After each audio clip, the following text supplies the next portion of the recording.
alto del Santísimo Ayuntamiento de nuestra localidad de Benalcázar, conocido para nosotros como Salón Multiuso. En el día de hoy, que es 15 de noviembre, tendremos una conferencia a cargo de don Pedro Cano Ávila, que es de la Universidad de Sevilla y que va a hacer referencia sobre el tesoro de los dígenes, que son monedas emirales de época andalusí del siglo VIII después de Cristo, que son precedentes en Benalcázar.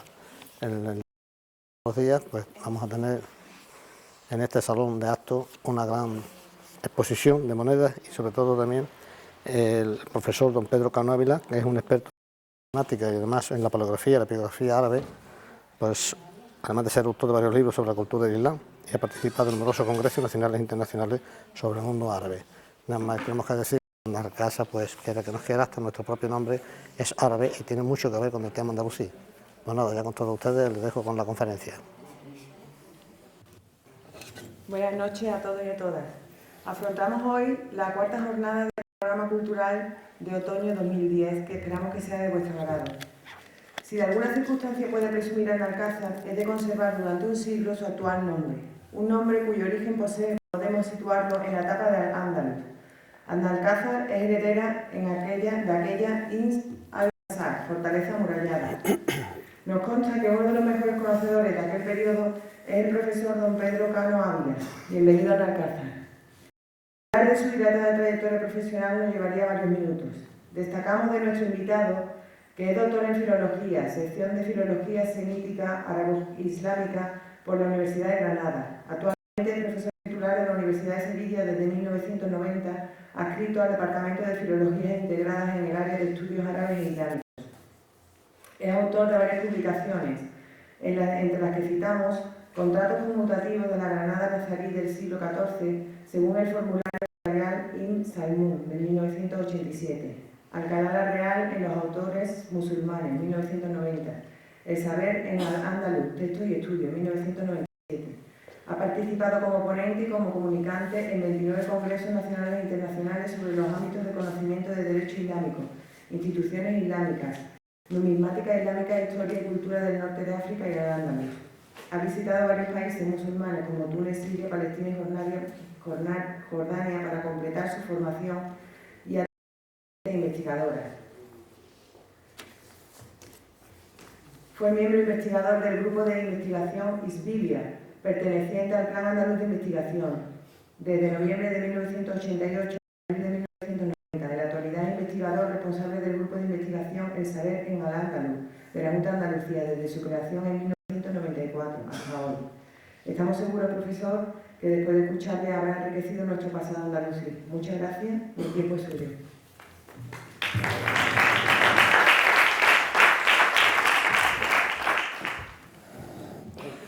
Muchas gracias. Buenas noches. Ante todo, yo quisiera agradecer al excelentísimo Ayuntamiento de Benalcázar la llamada que me hizo en su día para realizar esta charla, esta conferencia en relación con este hallazgo de monedas de plata que se encontraron hace más de 30 años aquí cerca de Benalcázar, en una finca conocida por el nombre de la Atalaya. Este tesoro ha sido publicado, este tesorillo, hace algunos años en una revista de España que depende de una sociedad que a su vez depende de la Fábrica Nacional de Moneda y Timbre que está en Madrid, la Fábrica de los Euros. Allí en esa moneda lo publicamos una investigadora del Museo Arqueológico de Sevilla, Carmen Inés Martín, y yo, y es un tesorillo, es un hallazgo de moneda de plata de dírgemes, que se llama, muy importante, porque si bien hay algunos hallazgos, tesorillos localizados, encontrados en el valle del río Guadalquivir, en unas u otras poblaciones como en La Rinconada, en Niebla también, aunque esté un poquito más alejado, en Carmona, en Sevilla, en El Pedroso, incluso en Cazalla, en varias poblaciones se han encontrado tesoros emirales.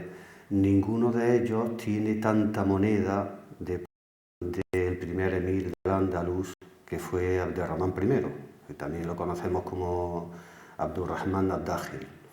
Ninguno de esos tesoros tiene tantas monedas de este emir. Por eso este tesorillo, este hallazgo, es tan importante. Ha estado en el Museo Arqueológico Provincial de Sevilla más de 30 años sin ser estudiado. Y fue estudiado y publicado, catalogado en el 2004 y publicado en el 2005.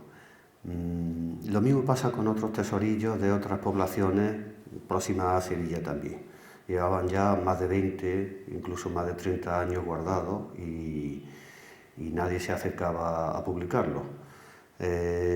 Como una de las líneas de investigación del grupo de investigación que pertenece a la Junta de Andalucía, del que yo soy responsable, una de esas líneas es la numismática andalusí, de Al-Ándalus, pues poco a poco estamos catalogando los tesorillos inéditos que hay ahí y los estamos publicando. Hace un par de semanas estuve en Valencia, en el Congreso Nacional de Numismática, en el 14º Congreso Nacional de Numismática, y llevé un tesorillo que se había descubierto también hace más de 30 años en Niebla, en la provincia de Huelva, también de esta época de Al-Ándalus, del Emirato, época en la que gobernaban ya los omeyas. El primer omeya que vino aquí al Al-Ándalus vino huyendo de una matanza que se produjo en lo que hoy es Siria, cerca de Turquía. Mataron a toda su familia y él huyó de allí, atravesó a nado las aguas del río Éufrates y se dirigió hacia el sur, hacia la zona de Palestina, Israel hoy, hacia el Sinaí, la península del Sinaí, Egipto.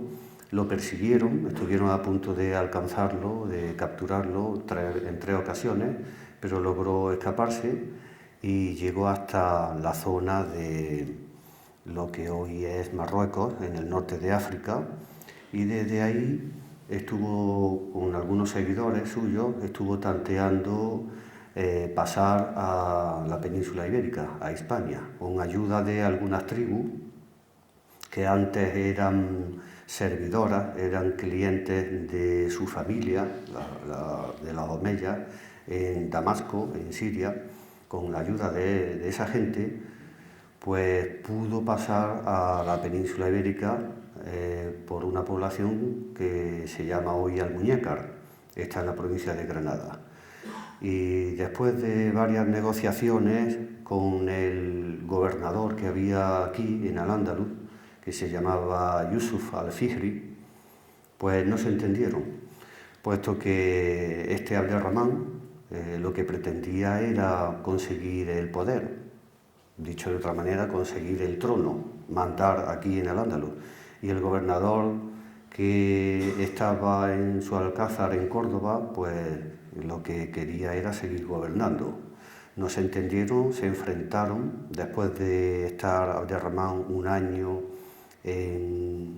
dando vueltas por la provincia de Granada, el sur de la provincia de Córdoba, y después de haber conseguido bastante gente, el apoyo de bastante gente, y pasar por Antequera, se dirigió aquí a Sevilla, donde se le unió más gente todavía, más seguidores, con armas, y decidieron dirigirse hacia Córdoba para enfrentarse en una batalla a este gobernador de Córdoba. Este gobernador de Córdoba, en esa época, dependía de un nuevo califa. Este nuevo califa pertenecía a una nueva dinastía en el califato islámico de Bagdad. Esta nueva dinastía era la dinastía Abbasí. Esta dinastía Abbasí, para llegar al poder, pues realizó una matanza terrible de la familia que antes gobernaba. Y por lo tanto, el gobernador de Córdoba era obediente a la dinastía Abbasí, la que había matado a la familia de este Abderramán, que llegó aquí al Al-Ándalus. Por lo tanto, no había más remedio, era casi algo obligado, una batalla. Se produjo a las afueras de Córdoba esa batalla en el año 756 y ganó Abderramán. Este Abderramán, del cual en este hallazgo de Aznalcázar, de la Atalaya, hay bastantes monedas. Empezó a gobernar y tuvo que enfrentarse también al gobernador que antes había en Córdoba, que no murió en la batalla. Después este gobernador se rebeló, quiso recuperar el trono, murió. Este gobernador no lo mató Abderramán, sino uno de sus seguidores que lo traicionó. Y Abderramán también tuvo que enfrentarse con más gente, con más candidatos que pretendían tomar el poder político-militar de Al-Ándalus. Por lo tanto, durante bastantes años estuvo haciendo frente a diversas fuerzas, Abderramán. Pero una vez controlado, pasado 15 años aproximadamente, controlado el territorio, pues ya vino la paz y se puso a la tarea de desarrollar Al-Ándalus, el territorio dominado ya por los musulmanes de la península ibérica, la antigua Hispania. Empezó a construir castillos, empezó a urbanizar los núcleos de población, empezó a desarrollar Córdoba, la capital Córdoba, y todos ustedes saben que este Abderramán I fue el que comenzó a construir la mezquita de Córdoba, que actualmente se conserva y está en Córdoba. La parte más antigua de esa mezquita de Córdoba la empezó a construir este Abderramán I, la parte más antigua.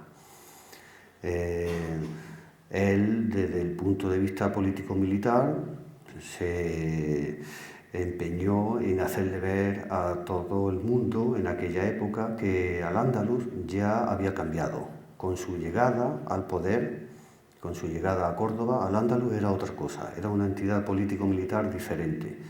No dependía de la dinastía nueva, de los abbasíes, ya no dependía de ellos, eran políticamente y militarmente enemigos y, por lo tanto, al ser enemigos y al ser independientes del califato abbasí, que eligió como capital Bagdad, para ser diferente de la capital que había antes en la época de la dinastía omeya, que era Damasco, trasladaron la capitalidad más hacia oriente. Ahí está, aquí en este mapa podemos ver Bagdad, en la parte prácticamente central de Irak, junto al río Tigris, y más al oeste, en Damasco, es donde estaba antes la capital del califato, aunque la capital del califato empezó en Medina y el Islam empezó en la Meca. Los primeros califas gobernaron Meca-Medina y se fueron extendiendo. Al pasar 4 califas, establecieron la capitalidad en Damasco y luego en Bagdad. Pues la capital estaba muy alejada de Al-Ándalus. Desde Bagdad hasta Córdoba y Al-Ándalus, pues hay aproximadamente 5.000 kilómetros. Si pensamos que desde aquí, desde la parte de Cádiz, en la península ibérica hasta Cataluña o hasta el norte, hay unos 1.000 kilómetros, pues son 5.000 aproximadamente lo que hay hasta Bagdad, lejísimo. ¿Por qué hago referencia a esta distancia? Pues porque las tropas en aquella época tardaban muchos meses en llegar desde Bagdad, por ejemplo, a Córdoba. Si mandaban un ejército, si el califa de Abbasí de Bagdad mandaba un ejército para someter, para que regresara la obediencia al Andaluz, pues son varios meses los que tardaban en llegar algún ejército. Una solución podía ser que desde Kairouán, que actualmente está en Túnez, mandaran algún ejército también para venir a someter al Andaluz. Y tampoco lo hicieron, estaba también bastante lejos, como unos 2.000 kilómetros. Y lo que sí hicieron fue enviar a espías y a gente para sublevar a la población andalusí en contra de Abderramán I, pero no lo consiguieron. Abderramán I pudo sofocar esas rebeliones, pudo controlar a esos espías. Total que, como digo, se dedicó a a embellecer Córdoba, sobre todo que era la capital del Emirato ya independiente de Oriente, era independiente desde el punto de vista político-militar, no desde el punto de vista religioso. Y a hacer progresar, se dedicó a hacer progresar la tierra del Andaluz y la gente andalusí. La economía, la política, la fiscalidad, la religión, todo eso tomó un nuevo rumbo. Y como había una independencia, como ya he dicho, los tributos, los impuestos que pagaba la población que habitaba el Andaluz, tanto musulmanes como no musulmanes, ya no se tenían que enviar a Bagdad, ya no se enviaban, se quedaban en el Andaluz. Y con ese dinero de los impuestos y los tributos podían hacer muchas cosas en el Andaluz, ¿no? Eso era uno de los aspectos positivos de la independencia del Andaluz en relación con el califato abbasí de Bagdad. Como pueden ver aquí, también algunas de las ciudades más importantes que había en aquel momento, en la época islámica, estamos hablando del siglo VIII.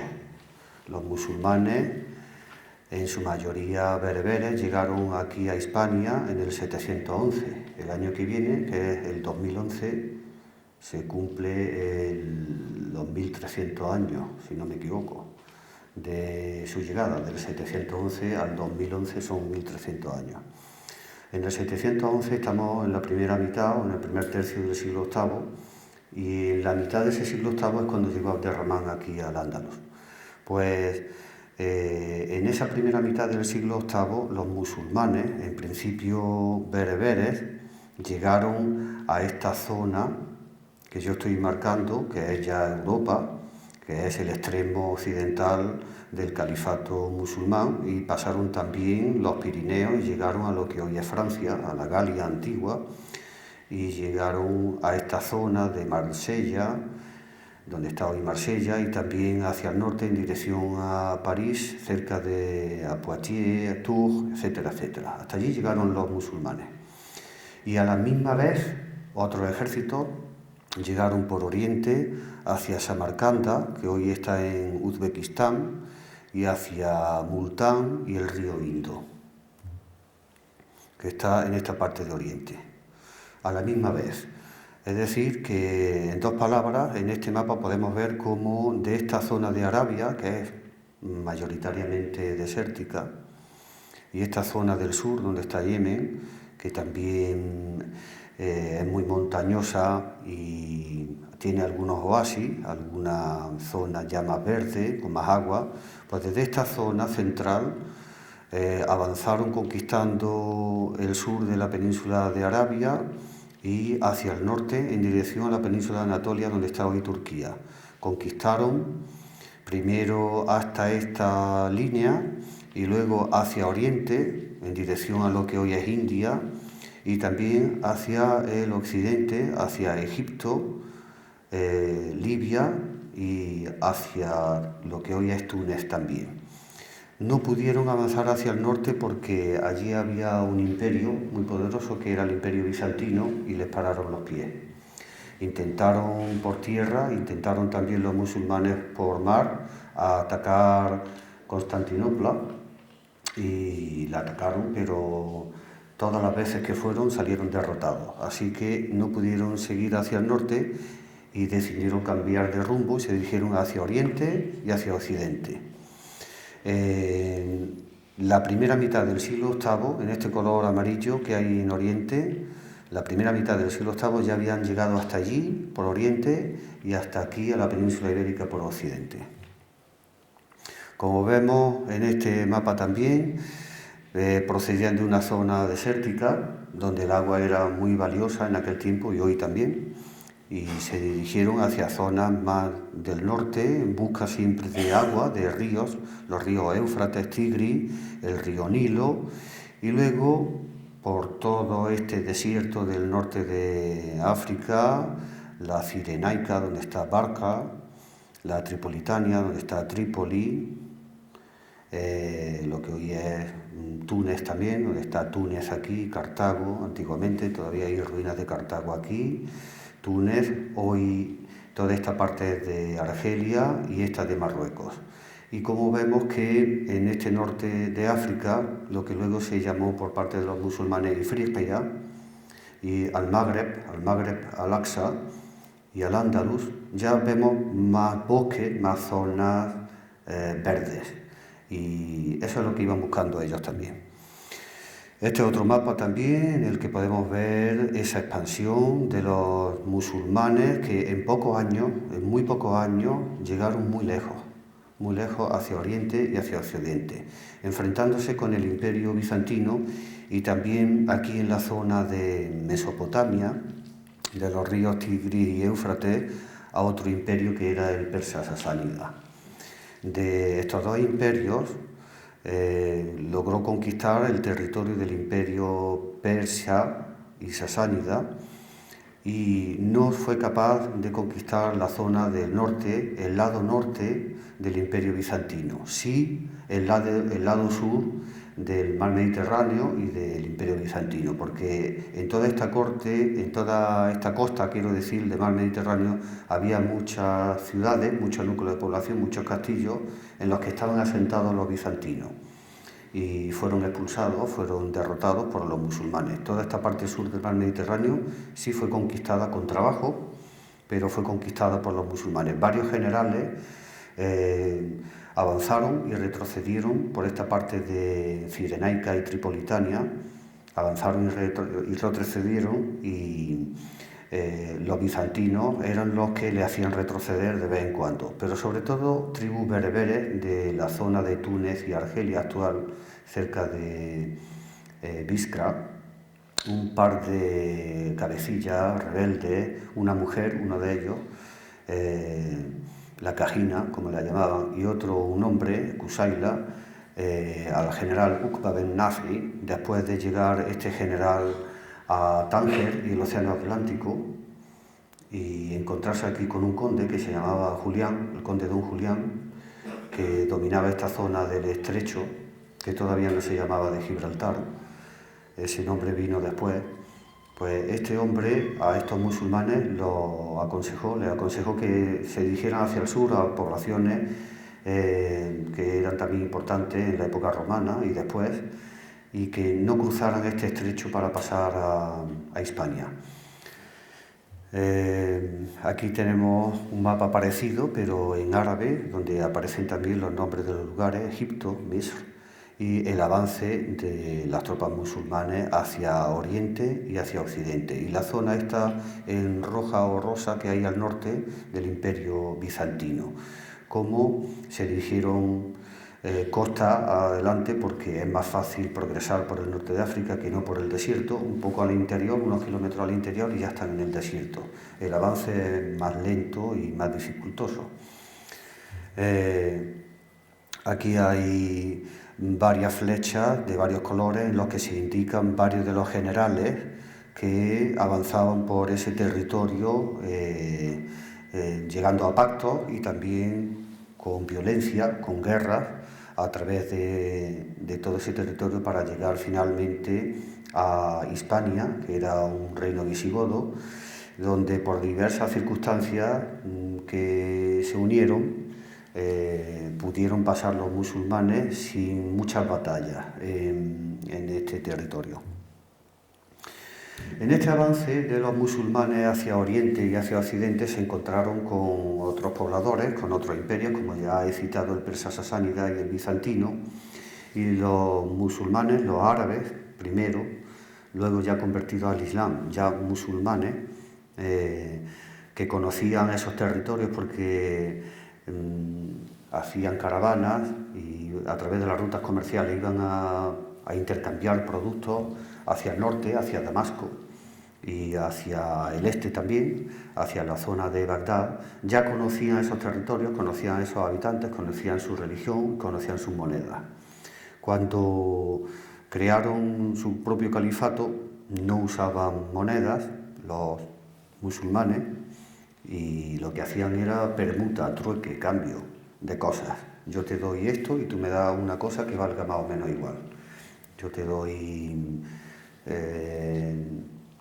oro o plata, pero no acuñada, no batida como moneda, sino materia prima, y a cambio me das algo que yo necesite, carne o cereales o animales o tejidos o otras cosas, ¿no?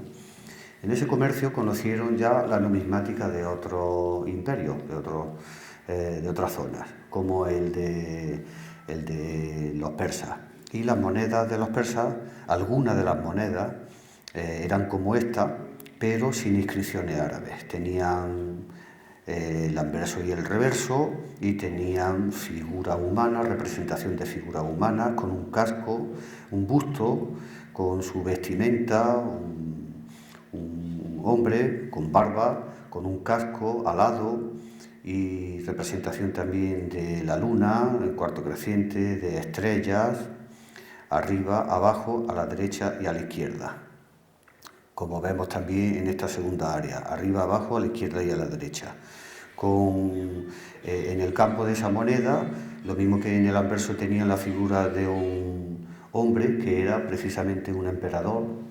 Dependiendo del emperador que gobernara, pues era uno u otro. Este, por ejemplo, es el tipo Cosroes II, girando su cara hacia la derecha, hacia nuestra derecha, y en el reverso dos figuras humanas, y en el centro una especie de altar de ara. Y también, aparte de haber representación de personas en las dos áreas de la moneda, había, como digo, a veces representación también de animales y de astros, como estrellas, lunas, soles, etcétera, etcétera. Y además de esos elementos, figura humana, astros, tenían unas gráfilas, que son estos anillos, estas circunferencias. Aquí vemos 3, luego una más, 4, y algún adorno más. En este reverso, y en el anverso pues vemos en cambio 2 más 1, y podían tener más gráfilas. Todos estos eran los elementos de la moneda persa sasánida. Y cuando los musulmanes que no tenían moneda decidieron hacer monedas, pues la hicieron imitando las que conocían. Por ejemplo, imitando a las persas sasánidas, que eran monometálicas, es decir, de un solo metal, solo acuñaban monedas en plata, como esta. Y los musulmanes poco a poco le fueron acuñando, le fueron troquelando algunas palabras árabes. Y vemos aquí, en este anverso, cómo aparece, como si esto fuera la cera de un reloj, a la 1, a las 2, a las 3, un poco más de las 3, a las 4, a las 5, a las 7, a las 8, antes de las 9, y luego a las 10, a las 11, son letras árabes. Con esas letras árabes ya todo el mundo sabía que esa moneda era musulmana. Y esas letras árabes no hablaban de estas que hay aquí en el círculo, no hablaban de datos históricos. Lo que se decía ahí era algo religioso. Esa leyenda, esas palabras, estaban en relación con Dios. Aquí pone Bisme Allah, en el nombre de Dios, que es como empiezan, por ejemplo, todas las horas del Corán. Siguen hacia aquí abajo: La ilaha illallah, no hay divinidad sino Dios, Muhammad Rasulullah, y Mahoma es su enviado. Eso aparece en el Corán, y esa es la profesión de fe que ellos llaman Shahada, y que es una de las frases más importantes para los musulmanes. Pues ya esa frase la acuñaron aquí, pero la acuñaron en esta moneda persa sasánida de una manera un tanto rara, porque al principio estaban tanteando, estaban mirando a ver cómo la acuñaban. Si de esta manera, o sea, desde fuera, la escritura árabe, como todo el mundo sabe, va de derecha a izquierda. Pues en esta palabra que yo estoy marcando aquí, va de derecha a izquierda y de exterior, podemos decir, hacia el centro de la moneda. En esta segunda palabra, que es Dios, también de derecha a izquierda y hacia la izquierda y hacia el centro. Esta también, esta también, esta también, esta también, esta también. Pero luego veremos cómo esa dirección de las palabras las cambian. Vemos otra moneda. Esta también es un dirhem o un dracma. Es una palabra que procede de los griegos, que adoptan luego los persas y también los musulmanes. Lo que pasa es que cambia un poquito la palabra. De dracma cambia a dracma y a dirhem. Y nosotros decimos dirhemes, pero es la misma palabra, dicha por varias personas y en varios siglos y por varios imperios, pero es la misma palabra. Pues este dirhem o dracma, esta moneda de plata, ya tiene aquí una inscripción en árabe donde aparece el nombre del gobernador que mandó u ordenó acuñar esta moneda. Ahí pone Ubaydallah, que era el nombre del gobernador, ya ponen su nombre en la moneda. Y eso, aunque no esté aquí el año acuñado, no ponga qué año se hizo, pero al poner el nombre del gobernador ya sabemos que ese gobernador gobernó durante esos años y sabemos de cuándo es la moneda. Ya la tenemos fichada y fijada en el tiempo también.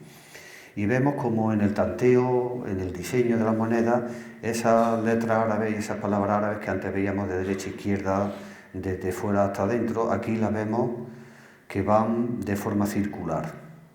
Esta es la misma palabra primera que yo señalé antes y esta es la segunda. Bismillah, en el nombre de Dios. Y luego ponen aquí Rabbi, mi señor, mi dueño, Rabbi. Y no ponen más palabras. Pues lo mismo que los musulmanes acuñaron estas monedas del imperio persa-sasánida, acuñaron monedas del imperio bizantino. Las persa-sasánidas solo eran de plata, en cambio las del imperio bizantino eran de oro y de bronce, cobre-bronce, y las imitaron.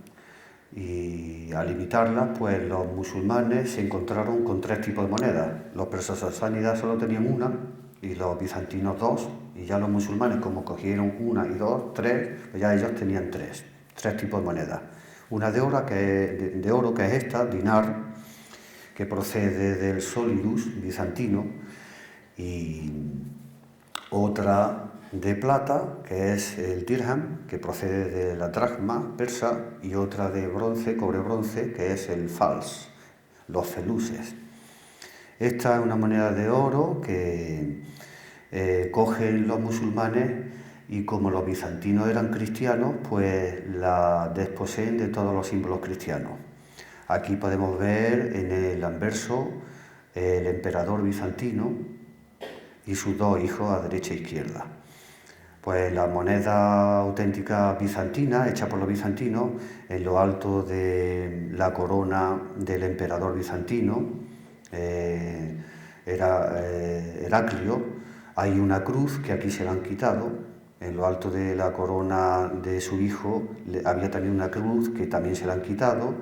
En lo alto de la corona del otro hijo también había otra cruz que se la han quitado. Aquí tienen como una especie de báculo o bastón que tiene en la parte superior una bola, una esfera que representa al mundo, y en lo alto de la esfera había otra cruz, también la han quitado. Lo mismo en este báculo, en esta esfera había otra cruz que también la han quitado, y aquí también. Aparte de algún águila que aparece en las monedas originales de los bizantinos que también quitan los musulmanes. O sea, la simplifican, le quitan símbolos cristianos y la islamizan, porque estas monedas también tenían letras latinas y letras griegas, y las quitan también, las van quitando poco a poco. Hay algunas monedas que las conservan, hechas por los propios musulmanes, pero luego las van quitando poco a poco. En el reverso vemos todavía una B y una I, letra latina, pero ya alrededor, en círculo, inscriben, aquí acuñan una frase árabe que es la misma que hemos visto en otras monedas anteriormente. Bismillah, la ilaha illallah, wahdahu, Muhammad Rasulullah. Es decir, en el nombre de Dios no hay divinidad sino Dios, no hay ningún otro Dios, ellos son monoteístas, solo un Dios, no hay más dioses. Lo dicen varias veces, no hay Dios, no hay divinidad sino Dios, wahdahu, el único, lo repiten, el único, no hay más. Y no se olvidan de Mahoma, Muhammad Rasulullah. Mahoma es el enviado de Dios. Y las inscripciones que van desde, por decirlo así, desde las 12 en un reloj hacia las 3, hacia las 6, hacia las 9 y otra vez hacia las 12, esa dirección, como anda la aguja de un reloj, es propia de estas primeras monedas, pero luego esa dirección de las inscripciones árabes cambia. Y como las que aparecen en la moneda de aquí de Aznalcázar, en vez de ir hacia las 3 y hacia las 6, la inscripción empieza sobre la 1 y va hacia las 12, hacia las 11, hacia las 9 y va en el sentido contrario de la aguja del reloj. Pero en principio van conforme a la aguja del reloj. Vemos aquí cómo esta moneda es la misma que la que hemos visto antes y luego, además de haber 3 personajes, figuras humanas, texto árabe, estas son unas gradas, una escalera en cuya parte alta hay una columna y una esfera, una bola que representa el mundo, imperio bizantino. Esto se va perdiendo poco a poco también. Antes esta columna o este fuste de esta columna, además de estar rematado con esta bola, o en otras monedas lo que remataba era una cruz. Aquí había una cruz. Esa cruz la van quitando los musulmanes también, van utilizando monedas bizantinas en las que no apareció la cruz, que aparece la bola del mundo, y poco a poco lo van quitando también. Lo mismo que aparece en el anverso 3 figuras de pie, el emperador y sus 2 hijos, a veces también aparece solo el emperador. Aquí aparece el califa islámico, el califa musulmán, que se llama Abdelmalik, el primer califa que se representa de esta manera, con su espada, vestido con una túnica larga, solo dejan ver los pies por la parte inferior, con pelo largo, mirando de frente, y el texto árabe en círculo, en exergo, que va también según las agujas del reloj, lo mismo que en el reverso de aquella primera moneda, de aquel primer dinar o solidus que ya hemos visto anteriormente. Aquí las inscripciones son diferentes. La del reverso y la del anverso son diferentes. La del anverso de aquí es la misma que aquella que hemos visto en el reverso. Y aquí en el reverso aparece una nueva inscripción. Y este mismo califa Abdelmalik ben Marwan, que fue el 5º califa de la dinastía Omeya, este 5º califa dijo que en determinado momento, como vemos ahí, gobernó de los años 685 al 705, pues en el 697-98 dijo que las monedas que ellos estaban haciendo se iban a terminar, ya iban a dejar de acuñar ese tipo de monedas, imitando a las persas sasánidas y a las bizantinas, se iba a acabar, iba a haber una reforma. Y esa reforma consistía en quitar todas las representaciones figuradas de personas, fueran de pie, de busto, una persona, 2, 3, fuera toda la representación de personas. Fuera también toda la representación de animales, ya no se iban a representar leones, águilas, ni ningún otro animal, que en bastantes monedas también aparecían. Y fuera también toda la representación de los astros, los soles, las estrellas, las lunas, los cuartos crecientes, todo eso fuera de la moneda también. Y solamente a partir de esa reforma, en las monedas árabes, fueran de oro o de plata o de bronce, solo iba a haber letra, solo iba a haber palabras, por el anverso y por el reverso, nada más que letra, palabras, palabras, palabras. Y entonces esas monedas de oro, estos dinares, quedaron convertidos como aquí abajo aparece. En el anverso un texto árabe en 3 líneas, La ilaha illallah, wahdahu la sharik lahu, es decir, no hay divinidad sino Dios, el único, y le añaden en la tercera línea, y no se le puede asociar ningún Dios más. No tiene socio, él no comparte su divinidad con nadie, no hay una sociedad de dioses, solo uno, y lo dice 3 veces. insisten en ese monoteísmo. Por lo tanto, esta moneda es la principal, está en el campo de la moneda, esta inscripción es la principal en el campo de la moneda, y luego al margen, y ya con el sentido contrario a la aguja del reloj, empieza aquí y va hacia la izquierda, hacia las 12, luego hacia las 9, hacia las 6 y luego hacia las 3, y ahí acaba la inscripción. La dirigen al revés de cómo la dirigían antes, y además la letra, en vez de tener la base de la letra al exterior, como aquí vemos, la base de la letra está hacia el interior. Cambian la dirección y cambian también la parte baja de la letra, de la palabra. Dan un vuelco. Abdelmalik Ben Marwan dio un vuelco. De tal manera que todos los que nos acercamos a la numismática islámica, sea de Al-Ándalus o de fuera del Ándalus, del norte de África o de Oriente o de otras zonas más alejadas, de Oriente Lejano, etc., todos hablamos siempre de Abdelmalik y de las monedas de la pre-reforma o de la post-reforma, porque marcó un hito. Abdelmalik sitúa ahí una señal, una marca, y todas las monedas islámicas son o de antes de la reforma o de después de la reforma.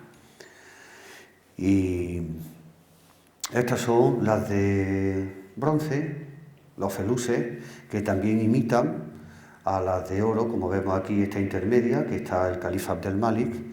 La acuñación es tosca, burda, fea, porque no eran expertos en la torpelación, en la acuñación de las monedas, y salían, pues, como vemos aquí en el reverso, descentradas, están desplazadas hacia la derecha, la gráfila esta, en la parte derecha prácticamente se pierde. Y la acuñación de las letras, de estas gradas, esta escalinata con la columna, la bola, está ya un poco deformada.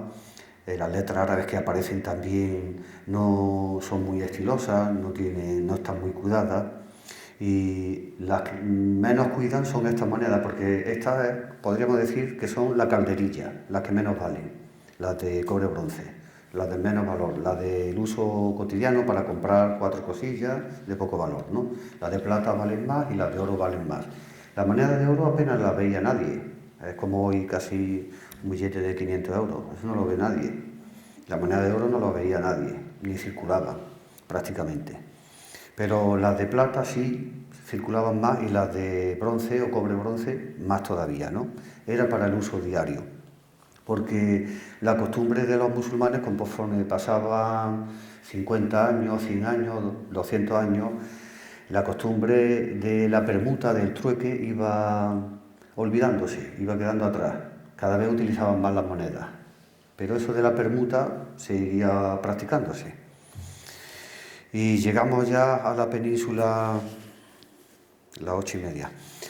Me voy a dar un poco de prisa. Llegamos a la península ibérica, vemos aquí por la parte sur, que es por donde accedieron los musulmanes al estrecho que en el 711 fue pasado por Tariq, un bereber, era un subordinado de Musa ibn Nusayr. Este Tariq le dio el nombre a Gibraltar, al estrecho de Gibraltar, porque llegó y desembarcó aquí en la zona del Peñón. Y monte, peñón, en árabe se llama Jabal, y el nombre de este general, general no, era como menos que general, ¿no? El general era Musa.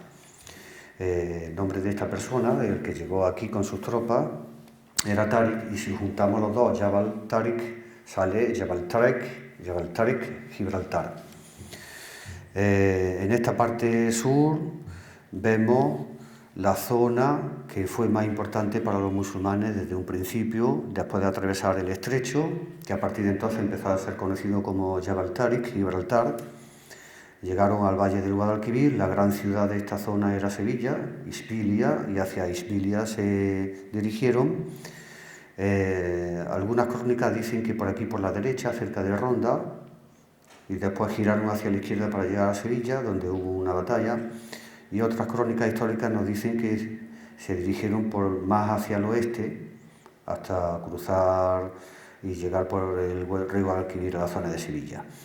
Y la capitalidad estuvo en un principio aquí en Sevilla, los musulmanes eligieron como capital Sevilla, pero no sabemos cuántos años, pero pocos, y luego la trasladaron a Córdoba. Y Córdoba desde entonces fue la capital de este emirato dependiente de Oriente y luego también independiente con la llegada de Abderramán I. En esa zona donde está ese rectángulo se han encontrado bastantes tesorillos. Bueno, bastantes quiero decir 7, 6, 7, no 20 ni 30 ni nada de eso. 6 o 7 tesorillos de esta época emiral, del emirato, que son para nosotros son bastantes. Y algunos con 300 y pico monedas de plata, de plata. De oro había, en esta época del emirato no había nada de oro. Las monedas de oro que podían utilizar los musulmanes eran de otros sitios, que sí había, pero aquí en Al-Ándalus no. En Al-Ándalus no se acuñaban monedas de oro. Se acuñó moneda de oro solo con la llegada de los musulmanes, luego se cortó y apareció la moneda de oro en la época del califato. Pero a lo largo de todo el emirato, como Abderramán I, no había oro, no se acuñaba oro. Aquí, por lo tanto, los tesoros que se han encontrado son todos de plata. Vemos un mapa actual, una serie de poblaciones, y aquí destacamos pues algún sitio donde se han encontrado hallazgos como el de Aznalcázar. Aquí tenemos el hallazgo de la Rinconada, muy numeroso, con 315 vírgenes o monedas de plata de esta época del Emirato. De los 315, 313 eran de Al-Ándalus, hechas en Al-Ándalus, hechas en Córdoba, pero 2 no, 2 vienen de fuera. Una de ellas de Samarcanda, de aquella ciudad que hemos visto en el extremo oriente, en la parte derecha, en Uzbekistán. De Samarcanda hay una moneda en ese tesoro de la Rinconada. Y otra, Sulaymaní, del norte de África, de una ciudad pequeñita llamada Madina Isa ibn Ibrahim. Estas monedas se acuñaban en un taller de acuñación que estaba justamente en la acera del frente de la mezquita de Córdoba. Si vais a Córdoba, veis la mezquita en la parte oeste. Enfrente está ahora mismo el palacio del obispo, el obispado. Allí estaba antes el Alcázar y allí estaba el taller de acuñación, la ceca. La ceca es un par de habitaciones que tienen allí con unos martillos, el metal, etcétera, etcétera, para que cuando se saca el cospel, el disco metálico se pone en un cuño, encima del cuño, y se coge el otro cuño por la parte superior con un martillo, se golpea y ya está fabricada una moneda, ya está acuñada la moneda. Pues se hicieron en Córdoba, estas 2 no, y fijaos si esta moneda de Samarcanda vino desde lejos, desde por lo menos casi 7.000 kilómetros hasta aquí, hasta la Rinconada. Pudo venir a través del comercio o a través de un soldado que la trajera, un soldado que estuviera destinado en aquella punta y que luego estuvo destinado aquí en esta punta. Y alguien escondió este tesoro y lo perdió, murió y nunca más lo recuperó. Y hace poco tiempo, como pongo aquí, en el año 67 se descubrió, se encontró y se entregó a la autoridad. En el museo me lo encontré yo y lo publicamos en el año 2005. Este tesoro con tantas monedas, pues hay monedas de todo el mundo, de todos los emires. Como veis aquí abajo, hay monedas de Abderramán I, como en el tesoro de Aznalcázar, de su hijo Hisham I, de su nieto Al-Hakam I, de su bisnieto Abderramán II y del hijo de Abderramán II, Muhammad I, y tal vez también del hijo de este, Abdallah. Del hallazgo de niebla, pues veis que en vez de ser 300 y pico ya son bastante menos, son 36. Todas son de ceca Al-Ándalus, hechas ahí en Córdoba. Le ponían en la moneda, eso es muy importante, le ponían el nombre del sitio. Esta moneda se ha hecho en Al-Ándalus. Como Al-Ándalus quiere decir Córdoba, porque era la capital y es donde estaba el taller de acuñación, la ceca, pues esta moneda se ha hecho en tal sitio.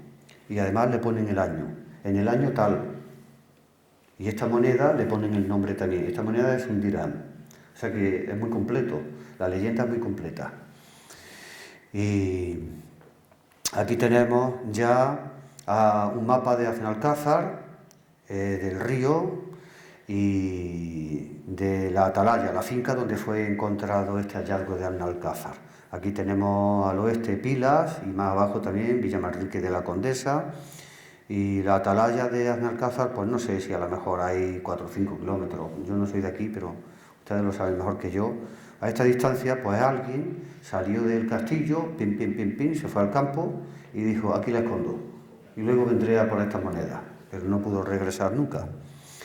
El hallazgo de Aznalcázar, en resumen, podemos decir que, ahora después entro más en detalle, tiene 71 monedas de plata, todas de Al-Ándalus, hechas en Córdoba, por lo tanto, se descubrieron en el 73, en julio, se entregaron en noviembre del 73 y se catalogaron, como hemos visto también, en el año 2004 y se publicó en el 2005.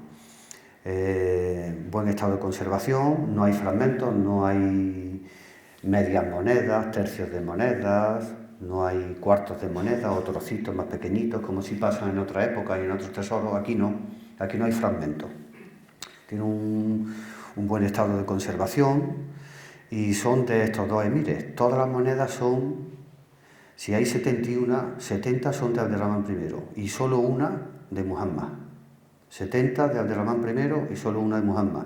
Y entre la época de Abderramán I y la época de Muhammad hay un salto ahí, hay un hueco, un hiato o una laguna de 73 años, que es muy raro que en este tesoro haya una moneda de Muhammad I, porque no pinta nada, una moneda de Muhammad I aquí, que es 3 emires más atrás, 3 emires después, en el tiempo, una moneda de aquel que esté junto con 70 monedas de este, es un tanto raro, pero bueno, ahí están. Como digo, estas monedas de Abderramán I van del año de la Égira, el año del calendario islámico, del 153 al 171, lo que quiere decir del 770, de Abderramán I, que entró en el 755 y ocupó el trono al año siguiente, en el 56. Pues estas monedas son del 70, unos 15, 14 años después, y llegan hasta el 787-88. Y luego hay un salto a la moneda de Muhammad I, que ya es del 858.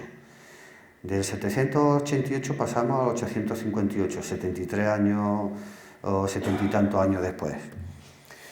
Vemos en este mapa el pueblo de Aznalcázar, el río, como va por aquí, por su parte oeste, hacia el sur, y esta zona marcada en azul es la zona de la atalaya donde fue encontrado este hallazgo. En este mapa también lo podemos ver, como aquí está la población de Aznalcázar, en alto, sobre el río, que va por aquí haciendo algunos meandros, va haciendo algunas curvas, y en esta zona, donde pone la atalaya, pues aquí en algún sitio, más o menos cerca, más o menos lejos del río, pues ahí se encontró este hallazgo, estas 71 monedas. Las monedas, así rápidamente, también voy a decirles que son ya de la época de la post-reforma de Abdelmalik. Aquí no hay ninguna moneda con figura humana, ni con ninguna representación de ningún animal, ni lunas, ni estrellas, ni nada, ni soles, ni nada de eso. Solo texto árabe. Y como podemos observar, ahora en la parte de arriba está el anverso, en la parte de abajo está el reverso. En el campo hay una inscripción que es esta, que está escrita aquí, también en 3 líneas, y abajo en el reverso hay otra inscripción en 4 líneas, no son 3, son 4 líneas. De las 2 inscripciones que hay en el anverso y de las 2 inscripciones que hay en el reverso, todas son religiosas menos una. La única que no es religiosa es esta, que comienza aquí en torno a la una, va hacia la izquierda, da la vuelta y termina aquí. Esa es la única leyenda que no es religiosa. La del campo de este anverso, la del campo del reverso y la de la orla del reverso, esas 3 son religiosas. Y la traducción la podemos ver aquí. No hay divinidad sino Dios, el único, no tiene asociado. Y al margen lo que aparece es Bismillah duriba hada dirham bil Andalus sanat, etcétera, etcétera, que significa en el nombre de Dios fue acuñado este dirham. Aquí pone el nombre de la moneda.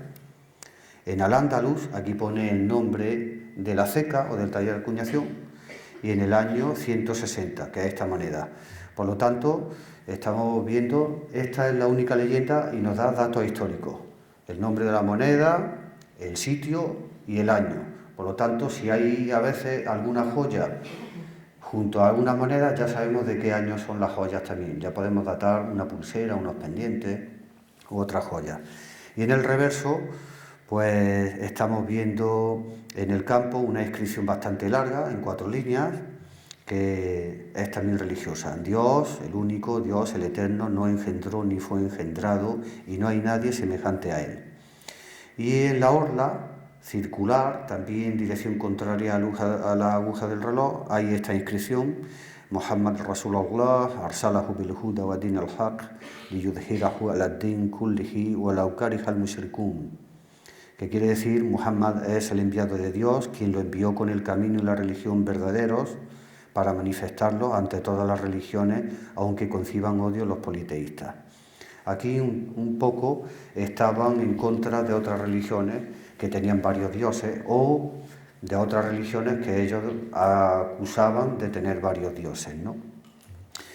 Y ya entrando en más detalle en este hallazgo, en este tesoro, pues repetir aquí que los emires que ordenaron acuñar esa moneda son Abderramán I, conocido como Abdurrahman ad-Dakhil. Ad-Dakhil quiere decir el inmigrado, el que llegó al Andalus, el que vino aquí, el inmigrado.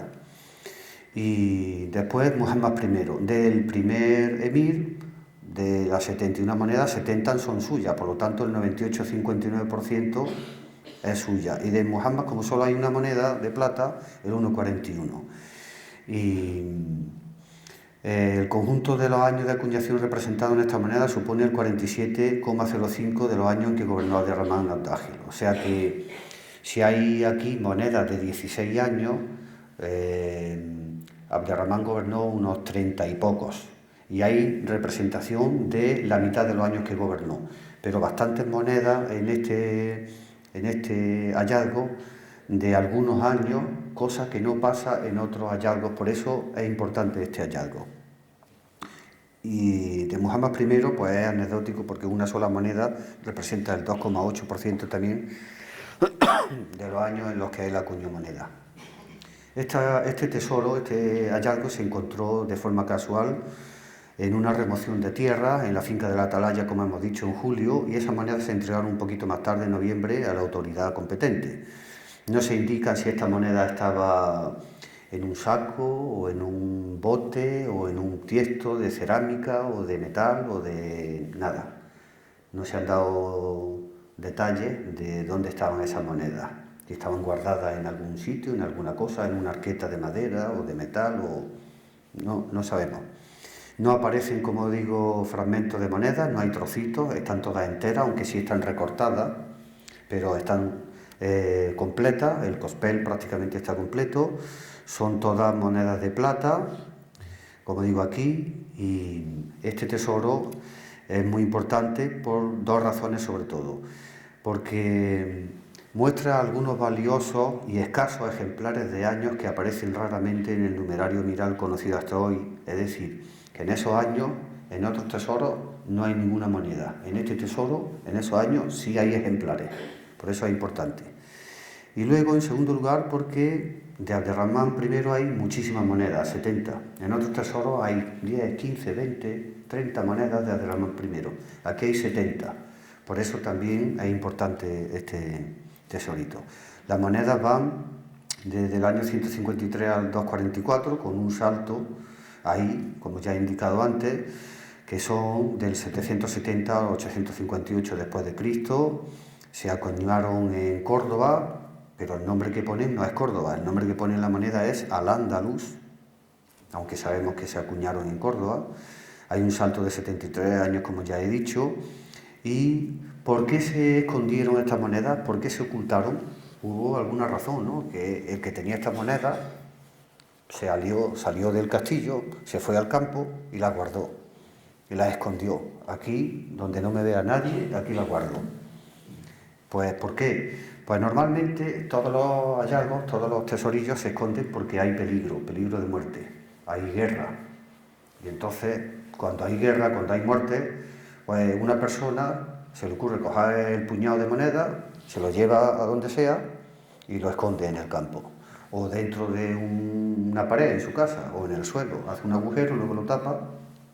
Por eso luego, cuando hay excavaciones arqueológicas salen estas monedas, o por casualidad en el campo, cultivando el campo con un tractor, pues al remover la tierra sale, se atranca el aparato, el tractor, lo que sea, o lo sacan, lo enganchan y lo sacan y salen ya, y entonces ya se descubren por casualidad, ¿no? Y por eso en más de un sitio habrá por ahí también tesoros, pero están sin descubrir. Bien, la causa, ¿por qué? Pues precisamente vemos aquí en el año 244, que corresponde al 858, en ese año estaban por aquí los vikingos que habían venido del norte de Europa, se dejaron venir en sus embarcaciones costeando por toda la península ibérica, llegaron también al río Guadalquivir y subieron por el río Guadalquivir arriba y por otros ríos, también por el río Tajo, por el río Guadiana, y estuvieron por la zona de Niebla, por aquí, por Alnacollar, Sevilla, etcétera, etcétera, ¿no? Y entonces una época de guerra, de lucha, de batalla, unos contra otros y otros contra uno. Y alguien dijo, vamos a guardar esto para ponerlo a salvo. Esa es la causa del enterramiento. De la historia de Aznalcázar yo diría algunas cosas, como que los geógrafos árabes ya la situaban en el distrito del Aljarafe, estaba bien ubicada, bien colocada, cerca del río Nabra, como dicen, o Guadiamar, y que era uno de los 4 núcleos importantes de esta zona del Aljarafe, junto con Aznalfarache, Aznalcollar y Sanlúcar. Y como pueden ver ustedes, empiezan por Aznal, lo mismo que Aznalcázar, y este Aznal procede de Hisnal, que cambia luego a Iznal, de Hisnalcázar pasa a Iznalcázar, y de Iznalcázar esta ahí cambia a Aznalcázar, que significa Hisn significa castillo. No es una fortaleza es más grande, un castillo es más pequeño, pero significa castillo, una muralla y una o varias torres. Lajma, eran lajmíes. Algunos lajmíes eran los Banu Haldun, los haldumíes, o los Banu Hajjaj, los hajjíes, o los Banu Abbad, los abbadíes. Estos Banu Abbad son los que gobernaron la taifa de Sevilla. Al-Mutamid, que creo que todo el mundo lo conoce, era de los Banu Abbad, y su padre Al-Mutadid. Había en la historia de Aznalcázar épocas de paz y de guerra, y sabemos que en el 1036 un geógrafo que se llama Aludri cita su conquista por los reyes de Granada, Almería y Carmona. Por lo tanto estamos en el siglo XI, estos 3 reyes se alían, estos 3 reyes eran bereberes y se alían contra un rey que no era bereber, como el rey Al-Mutadid o Al-Mutadid de Sevilla, y luchan esos 3 contra el sevillano, y esos 3 vienen aquí y conquistan Aznalcázar.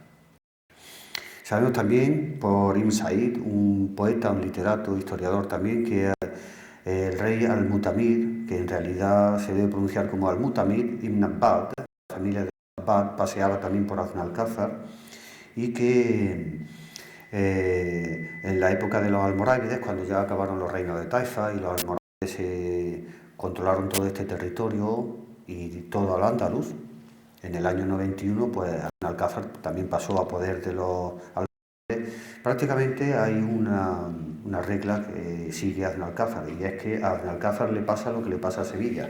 Si Sevilla cae en manos de una dinastía, de otra dinastía es conquistada por uno o por otro, Aznalcázar normalmente también es conquistada por los mismos. En el 1091 pasó a poder de los almorávides, luego cuando la dinastía almorávide decayó en el 1148 pasó a poder de los almohávides, y Ibn Said, este literato, que es conocido también por las crónicas cristianas como Abenzaide, Ibn Said, Abenzaide, que es de un pueblo pueblo de Jaén, de Alcalá del Real, cita en una de sus obras a un personaje que había nacido aquí en Aznalcázar, que se llamaba ese personaje Ibn Habib al-Kasri, y era un filósofo y también se dedicaba a otras cosas también, ¿no? Siglo ya a mitad del siglo XIII, 1248, como Sevilla también fue conquistada por Fernando III, luego el Santo, Aznalcázar también pasa al realengo, a la corona de Castilla, con Fernando III, y más tarde de tierra del realengo pasa a señorío y cabecera del marquesado del Pedroso y las Torres. Y más tarde Alfonso X le concedió a los habitantes de Aznalcázar el fuero que tenían los habitantes de Sevilla. Estas son unas imágenes de la moneda más antigua del hallazgo de Aznalcázar y de la moneda más moderna. La más antigua, del año 153 de la Égira, el número de catálogo en el museo es este, Abderramán I, pesa 2 gramos con 73, casi 3 gramos, mide 27 milímetros de módulo, 27 milímetros, y la posición de cuño es el número 6. La posición de cuño en esta última moneda es el número 1. Eso quiere decir que la moneda, cuando tiene un reverso, pues puede ser acuñada con posición 12 de reloj, o 1, o 2, 3, o 6, o el número que sea, si el anverso coincide o no coincide con el reverso. Si la leyenda de la parte de atrás de la moneda está girada en relación o coincide, pues ya le decimos es número 6, número 2, número 6, número 9, número 10 o 12. Por lo tanto, las inscripciones, si le damos la vuelta a la moneda, vemos que unas veces están alineadas y otras veces no están alineadas, están giradas.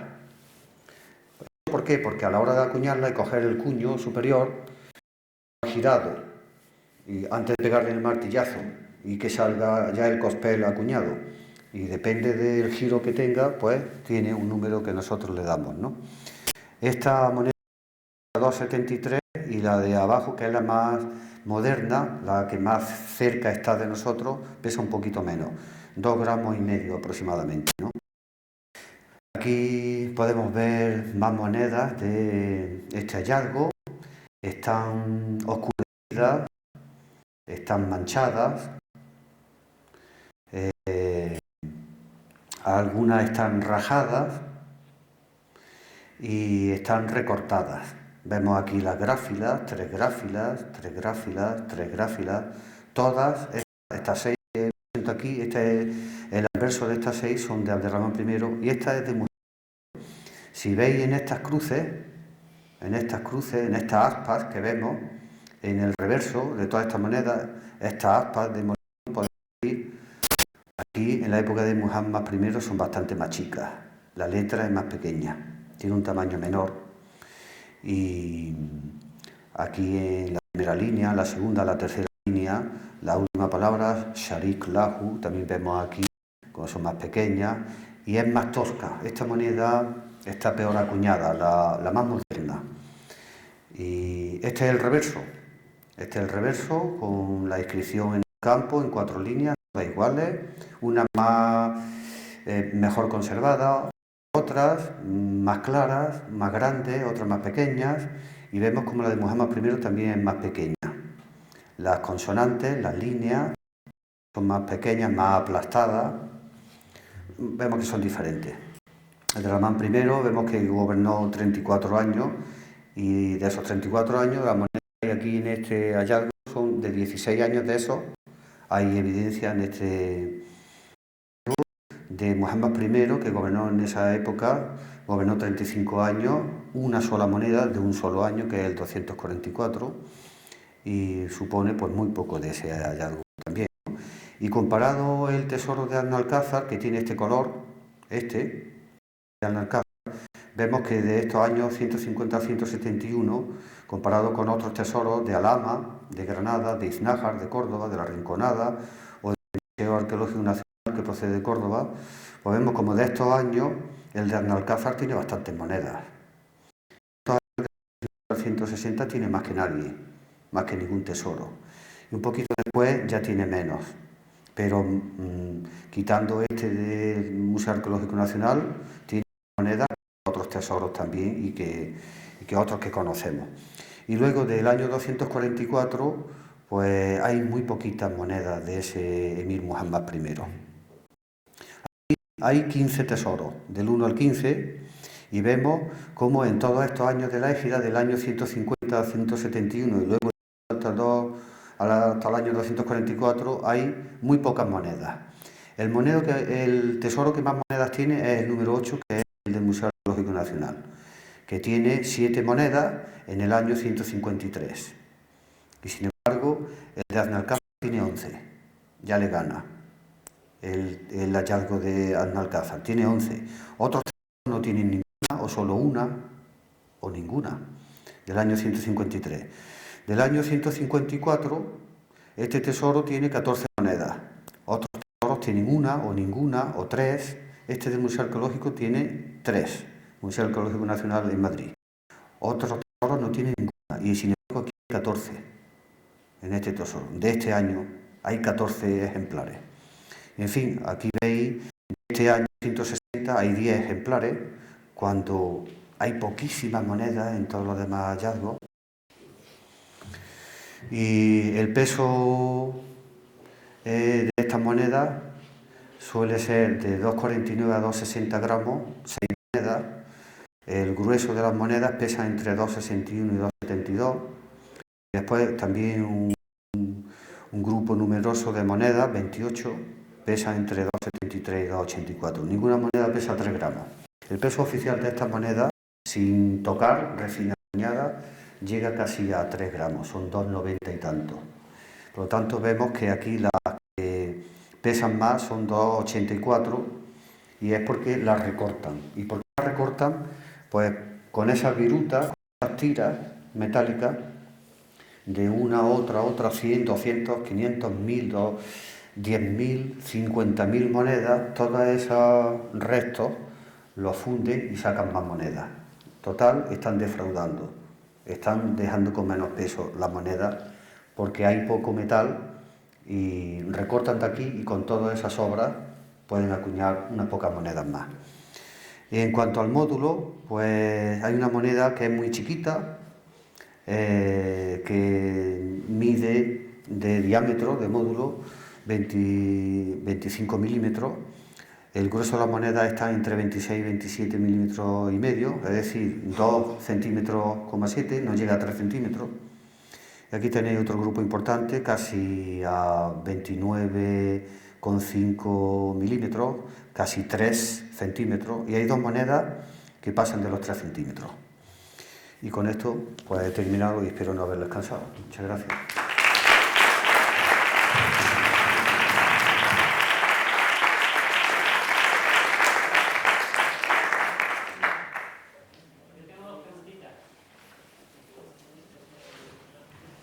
Adelante. Una de ellas, la expansión fue siempre por tierra, nada por mar. ¿De dónde me habla? ¿De Al-Ándalus? Sí, no, bueno, dice del Islam, ¿no? Cuando empezó a... La venida de los musulmanes hasta aquí, hasta Hispania, por ejemplo, ¿no? Sí, por tierra. Por mar iban a intentar conquistar algunos puertos, algunos sitios a donde no pudieran tener acceso por tierra, pero pocas veces. La marina islámica estaba poco desarrollada, cuando la expansión, luego, pasados unos siglos, sí se desarrolló y sí lograron construir atarazanas para allí construir a su vez embarcaciones y tener una flota mejor, más importante. Pero en la expansión los bizantinos les ganaban a los musulmanes por mar. Por mar tenían la de perder los musulmanes. Y aquí a la península ibérica, a España, vinieron a través de la tierra, por tierra.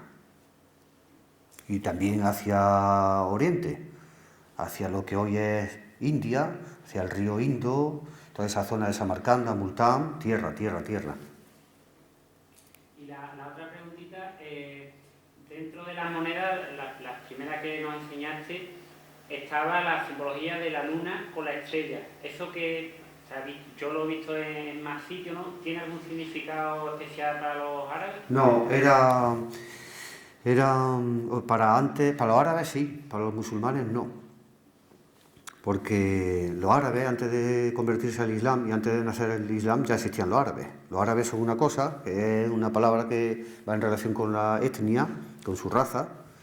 Los árabes estaban allí y tenían muchos dioses y creían en muchas cosas, también los astros y muchas cosas, ¿no? Como otros pueblos. Pero cuando llegó el Islam, todas esas cosas, todos esos dioses, todos esos ídolos, todas las estrellas, todas las cosas estas fueron desapareciendo, y a partir de un momento determinado todo fuera.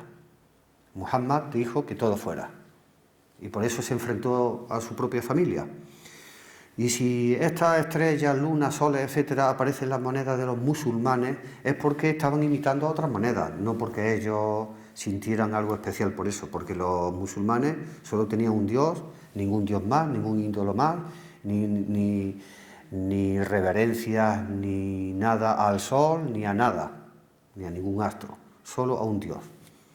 Aparecen, sí, ¿por qué? Porque estaban haciendo lo que otros habían hecho, estaban imitando monedas de extranjeros, y a ellos no les daban importancia a eso.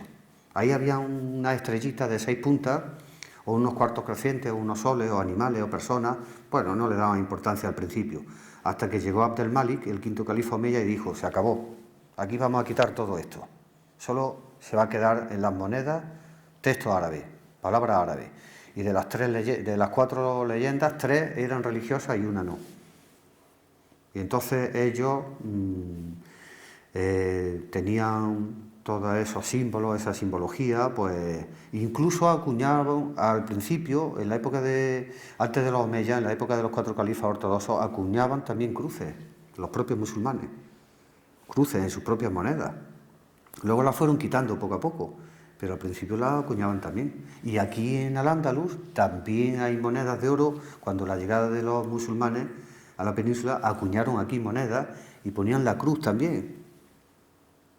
Monedas de oro, y ponían a imitación de las monedas bizantinas, de los sólidos, los solidus, y de los tremis, semis, etcétera. Ahí estaban las cruces. Luego las fueron quitando poco a poco. Y al final, Abd el-Malik bin Marwan dijo, nada de esto, solo texto árabe. Y así se quedó. Al cabo de los siglos, musulmanes de aquí y de allí, de más lejos, empezaron otra vez a poner bustos, efigies, figuras humanas, y empezaron a meter también leones y soles, y hoy en día podemos ver, incluso aquí lo más cerca que tenemos es Marruecos, pues el busto, la cara, incluso del rey, hoy. Y en muchos países también, ¿eh? En el hallazgo de Alcázar se supone que fue enterrado huyendo del periodo de conflicto. ¿Habría una hipótesis de saber si se enterró fue el señor que dominaba Alcázar o por el valor que tenía, ¿no?, de plata? ¿O era alguien de la aristocracia? ¿O alguien, no sé, del pueblo, ¿no? Pues no tenemos noticias, no sabemos quién fue. No se puede saber, es imposible. Por el valor de la plata, el estrato social no se puede saber. Ah, sí, pues más o menos a qué clase social pertenecía. Pues normalmente a clase adinerada. Tenía su montoncito de monedas y lo guardaban, ¿no? Porque en esta época de Abderramán I y posterior, su hijo, su nieto, etcétera, etcétera, las únicas monedas que circulaban, aparte, eran las de Al-Ándalus y eran de plata. Aparte de que viniera alguna moneda del extranjero aquí, que se han encontrado también, como en la Rinconada y en otros sitios, en la provincia de Jaén, de Granada también, y de otros sitios de Córdoba, monedas que vienen de por ahí y circulaban aquí, pero eran de plata y no eran de oro. Alguna moneda de oro circuló también, pero era del extranjero y la posibilidad de que alguien tuviera una moneda de oro era muy difícil. Prácticamente no había posibilidad de que la gente normal y corriente o la población en general tuviera monedas de oro o usara monedas de oro. Y en esta época, menos todavía. En la época de Abderramán I y su hijo y su nieto, menos todavía, eran las de plata. E incluso las monedas de plata no eran muy frecuentes, no eran muy usadas. Todavía se compraba y se vendía con permuta, con cambio. Yo tengo cabras o ovejas o cereales, quiero comprar un caballo, quiero comprar una carreta o una casa y te doy, ¿cuánto vale la casa? 30 cabras, pues te doy 30 cabras y tú me das la casa. Eso quiere decir también que la moneda tenía un valor muy importante, que era fiscal, era para pagar al fisco, para pagar a Hacienda. Cuando el emir cobraba los impuestos, los tributos, muchas veces los cobraba en especie. Los ganaderos le daban ejemplares, le daban cabezas, los agricultores le daban kilos de sus cosechas, etcétera, etcétera, ¿no? Pero cada vez menos, porque el gobierno, la autoridad tenía que tener silos, corrales, etcétera, para meter los animales, para meter los cereales, etcétera, etcétera. Cada vez eso se fue perdiendo, pero pasaron bastantes años pagando en especie, por lo tanto la moneda se usaba poco, y para estos casos fundamentalmente. Y luego la moneda cada vez se fue usando más y fundamentalmente para pagar impuestos, fundamentalmente. ¿Debía tener una clase adinerada? Sí. Por lo tanto, la persona que tenía un conjunto de monedas, un grupo de monedas, pues normalmente era de una posición un poco más elevada, social, ¿no? Desde el punto de vista social, tendría alguna tierra que cultivar o un soldado, un militar, que con su participación en lucha, en guerra, luego era recompensado con dinero y tenía sus montoncitos de dinero, ¿no?, que usaba luego para pagarle los impuestos al gobernador y al emir, etcétera, etcétera. Pero fundamentalmente eso, para pagar tributos, impuestos. De la referencia que has hecho del Mutamí que paseaba por el río de la Casia, por el Sí. concretamente, ¿por qué zona del Guadiana? No, tampoco se especifica los textos. Se dice que estaba cercano al río y entonces se supone que estaba en alto, como el pueblo, en una especie de meseta, ¿no?, de altura o de atalaya. Y se supone que debería ser una de sus residencias, tendría algún palacete, alguna casa de campo, algún palacete, sí. Pero ¿dónde están los restos? ¿O cómo se llama ese palacio? ¿O dónde está? ¿Más al norte, más al sur, más cerca del río, más lejos? ¿O dónde está? No se sabe. Se dice que tenía, como en otros sitios, ¿no?, y sabemos nombres, o como en la propia Sevilla, el palacio de la época de Taifa, en el rey, donde está ahora el alcázar del rey Pedro I, o el rey Don Pedro, y se han hecho varias excavaciones y se están buscando, pero no se sabe con certeza si estaba más al norte, más al sur, más al oeste, más al este, ¿no? Porque desapareció, porque se destruían, y sin embargo sí sabemos que según este literato, Ibn Said, le gustaba venir por aquí a un palacete que tuviera y estar más fresco en el verano, o estar descansando entre guerra y guerra también, o algo así parecido, ¿no? Lo que sí es importante es el hecho de que Analcázar era uno de esos 4 núcleos destacados del Aljarafe. Eso sí da también su importancia, aparte de las murallas y aparte de las construcciones que había aquí en este núcleo de población, que era también de destacar en esta zona, ¿no? Y no sé si he respondido. ¿Otra pregunta?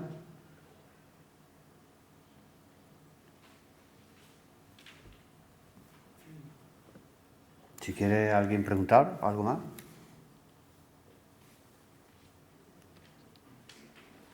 Bueno, pues muchas gracias.